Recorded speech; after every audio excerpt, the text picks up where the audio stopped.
বিরোধী আন্দোলনের প্রাণ পুরুষ, যিনি বিজয়ের প্রথম প্রহরে সর্বপ্রথম কার্ফিউ বন্ধ করে রাজপথ দখলে নিলেন, সেই মহানায়ক প্রতিবাদ বিরোধী আন্দোলনের অন্যতম পূজা মুফতি সৈয়দ মোহাম্মদ ফয়জুল করিম সাহেবের জন্মদিন বৈষম্য বিরোধী আন্দোলনে অংশগ্রহণকারী নেতৃবৃন্দের একটি প্রতিনিধি দল এই পর্যায়ে ফুল দিয়ে কৃতজ্ঞতা প্রকাশ করছেন।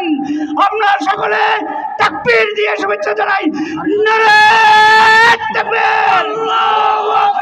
আপনারা জানেন এই বৈষম্য বিরোধী ছাত্র আন্দোলনের সাথে কুমিল্লার তরুণ ওলামা পরিষদ একই ময়দানে ঝাঁপিয়ে পড়েছিল বিদায় আমরা তরুণ ওলামা পরিষদের পক্ষ থেকে নায়েবে আমির সাহেব হুজুরকে আন্তরিক অভিনন্দন মোবারকবাদ জানাচ্ছি।